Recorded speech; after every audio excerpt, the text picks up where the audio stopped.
Over the past few weeks, Rocket Lab is seeing delayed missions, dragging all-time lows, and undergoing a restructuring to the board of directors.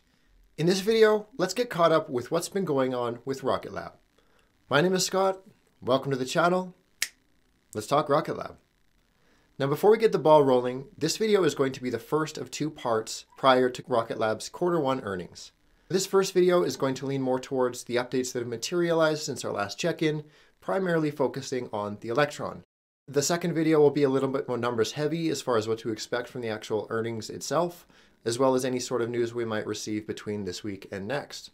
But if you're interested in hearing a little bit more about these contracts or are just looking for more Rocket Lab coverage in general, I'll put a link below to Rocket Lab Weekly, where Vince asked me recently to come on and discuss what we go over in this video. So be sure to give that channel some love. Now, without further ado, let's get into it. On April 24th, we saw the successful launch of Rocket Lab's 47th Electron mission. This is the Electron's 43rd successful launch, bringing the overall success rate to 91.5%. On board the Electron were payloads for both NASA and the Korea Advanced Institute of Science and Technology, also known as KAIST. With the help of Electron's kick stage, NEONSat was delivered to a 520-kilometer circular Earth orbit, followed by the reignition in order to deliver the ACS-3 to a 1,000-kilometer circular Earth orbit. This was Rocket Lab's first mission with KAIST and 7th overall for NASA. Worth noting from the KAIST updates were the mission timelines. According to mk.co.kr, the KAIST payload, known as NEONSat-1, shipped to New Zealand just shy of 1 month prior to the launch date, arriving to the launch site 20 days prior, then undergoing checkouts and final preparations during the 2-week period leading up to the launch window. These timelines are worth keeping in mind as Rocket Lab marches towards a very busy second half of the year. Speaking of, let's take a look at some changes that have been made to Electron's manifest. First up, we have the NASA pre-fire missions having been pushed back from May to August, then delayed again to a currently unknown date. These launches will hopefully still see the light of day in 2024, and ideally still within the third quarter. Past this, we have an FCC filing that outlines the upcoming set of KAIST launch dates, reiterating the first to be in June, with the subsequent 4 in September, November, December, and February.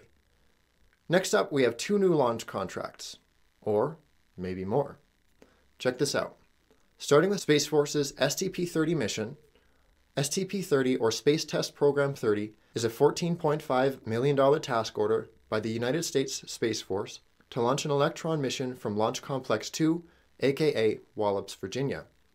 The projected primary payload, known as DiskSat, will demonstrate sustained, very low Earth orbit of 200 to 300 kilometers to test a unique, 1-meter diameter, disc-shaped satellite bus. In total, Rocket Lab's Electron launch vehicle will deliver 200 kilograms of Space Test Program satellites to low Earth orbit with a planned launch date of April 2026. This mission will be Rocket Lab's 3rd overall for the United States Space Force.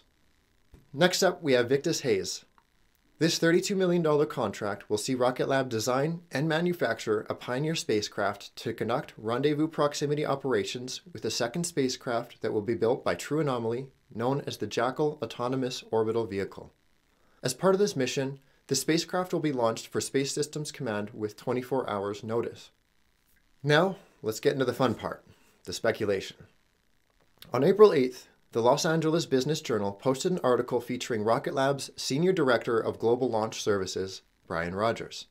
During this article, it's mentioned that the Electron is scheduled to launch 20 times this year, or double the number of launches the rocket was part of last year. When I first read this, I was unclear if this meant 20 launches in 2024 in total, or 20 launches in addition to the 4 that Rocket Lab already had under their belt at the time of this interview. Hopping over to the LinkedIn of Associate Administrator to the Office of Commercial Space Transportation's Calvin Coleman, on April 17th he posted, Rocket Lab has conducted nearly 50 FAA-licensed commercial space operations in New Zealand and the United States, with another 20 planned this year. So at the time of this post, Rocket Lab had launched 46 Electron missions, lining up with Calvin's mention of nearly 50. This clarifies that Brian Rogers was indeed referring to an additional 20 to the 4 that we already had at the time. So what are these launches exactly? Let's circle back to the article with Brian Rogers. After mentioning 20 Electron launches this year, he follows up by saying, additionally, the suborbital variant of Electron, called HASTE, will launch 3 to 4 times this year.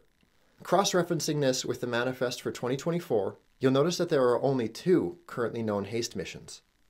So putting this all together, not only does Rocket Lab still seem to be on track for their original guidance of 22 launches in 2024, but it seems like they might have actually increased this by squeezing in an additional 1 to 2 HASTE launches to round out the year. So before closing, now that we have the NASA HASTE mission tucked away, let's look forward to who Rocket Lab might be launching for next. We know Kinéis for June 2024, but past that, it's a little bit gray. We know Capella, Synspective, Black Sky, and HASTE are all listed simply as 2024. So these, in my opinion, are viable runners-up.